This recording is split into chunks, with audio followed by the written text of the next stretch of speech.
मांगा गया वो केवल द्रौपदी के लिए नहीं था।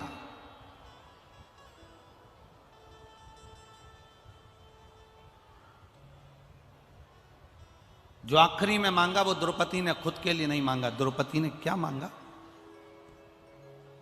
एक वर और दे दीजिए भोलेनाथ। शंकर जी ने कहा मांगो कौन सा वर?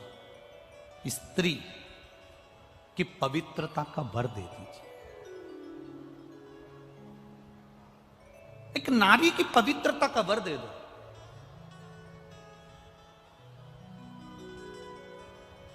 शायद ये कथा अभी तक प्रसंगों में नहीं आई। ये तब शिव महापुराण की कथा के प्रसंग में ये चरित्र आया है, तो आप ध्यान लगाकर सुनना।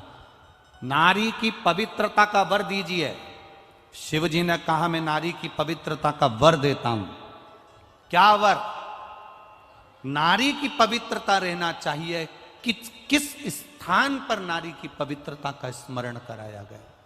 जरा जितनी मेरी बहनें बैठी हैं, जितनी मेरी माताएं बैठी हैं, जितनी मेरी जीजियां बैठी हैं, सावधानी से सुनना कि नारी की पवित्रता का वर केवल एक द्रौपदी को नहीं मिला था। नारी की पवित्रता का वर दुनिया की सारी स्त्रियों को मिला था। शिव जी ने कहा सुन द्रौपदी, ध्यान लगाकर सुनना। पहला नारी की पवित्रता का वर देता हूं। जब एक मां अपने छोटे से बच्चे को दूध पिलाती है, स्तनपान कराती है, उसकी सेवा करती है, छोटा सा बच्चा जब गोदी में गंदगी कर देता है, छोटा सा बच्चा जब गोदी में कपड़ों पर भी गंदगी कर दे, उसकी गोदी में उसने गंदगी कर दी, तो शिव महापुराण की कथा कहती है, भगवान देव अधिदेव महादेव कहते हैं वो नारी उस समय पर भी अपवित्र नहीं होती, तो भी वो पवित्र ही मानी जाती है।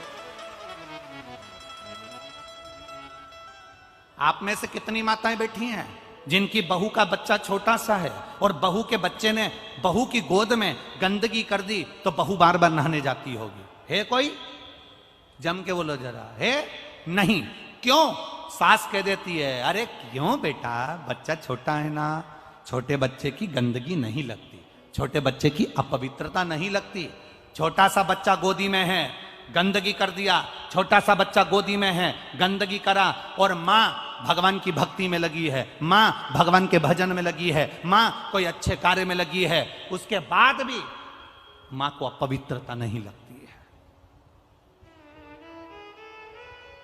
दूसरा, बहुत ध्यान से सुनना, जितने आस्था चैनल पर मेरी बहनें सुन रही हैं और जितने फेसबुक यूट्यूब पर सुन रहे हैं और जितने इस पंडाल में सुन रही हैं, बहुत ध्यान लगाकर सुनना। दूसरे नंबर पर मेरे महादेव कहते हैं पति की तबीयत खराब है, पति का स्वास्थ्य खराब है, पति का शरीर में कोई रोग हो गया और तुम स्नान करने के बाद पति की देखरेख कर रही हो और तुमने भगवान का दिया तक नहीं लगाया, भगवान का मंदिर में प्रणाम भी नहीं करा, पति की देखरेख में लग गई, पति का शरीर बेकार हो रहा है और उसको वो मलमूत्र भी कर रहा है और तू उसकी सेवा में लगी है, और सेवा में लगने के बाद भी अगर तू मेरी आराधना कर रही है तो भी तू अपवित्र नहीं होगी, पति की सेवा करने वाली पवित्र ही मानी जाएगी। द्वितीय भाव, कोई तुमसे कह दे तेरा पति बीमार पड़ा है और तूने अबियाल गंदगी साफ करी है, तेरा पति बीमार पड़ा है, तूने अबियाल हॉस्पिटल से आई है और तू दिया लगाने लगी, अभी तू तेरा पति बीमार पड़ा और तू अबियाल भगवान का भजन करने लगी। शंकर कहते हैं मैंने 3 जगह पर स्त्री को पवित्र कर दिया, 3 जगह पर। पहला, जम के बोलो मेरी माताएं, कब?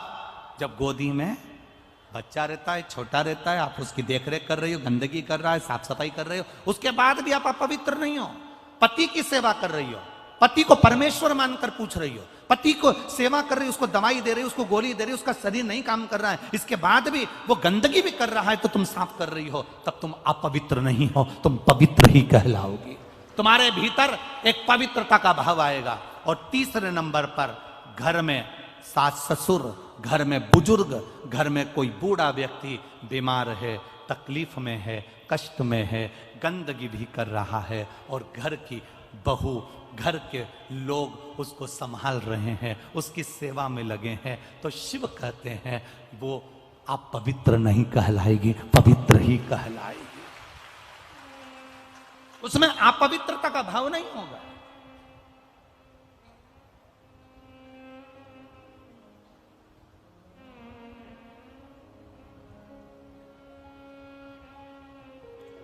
अगर आज बहुओं से अगर कथा के माध्यम से कोई कह दे कि तुम्हारे सास ससुर बीमार पड़े हैं और तुमने उनके अभी कपड़े बदले हैं, उनकी गंदगी साफ करी है, जाओ तुम नहा के आओ, उसके बाद तुम यहां पर बैठना, उसके बाद तुम हमारा भजन करना, उसके बाद तुम्हारी हमारी भक्ति करना।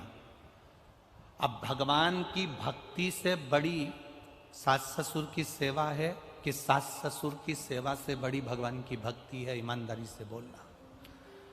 सबसे बड़ी सेवा जो तुमने अपने बुजुर्गों की कर ली, उस बुजुर्ग की सेवा से बड़ी दुनिया में कोई भक्ति नहीं हो सकती, वो शिव की कृपा। 3 जगह पर नारी अपवित्र नहीं होती। पहला, उसका बच्चा गंदगी कर दे गोदी में, उसके बच्चे ने अगर गंदगी कर दी गोदी में तो नारी बार बार स्नान करने नहीं जाएगी, क्योंकि बच्चा छोटा है, उसको संभाल रही है, उसको गोदी में लिए, उसको लाड लड़ा रही है, उसको प्रेम कर रही है, उसको स्नेह कर रही है, उसको स्तनपान करा रही है, उसको दूध पिला रही है, उसको भोजन करा रही है। माँ बार बार स्नान नहीं करेगी, वो नारी पवित्र की पवित्र कहलाएगी। वो जब चाहे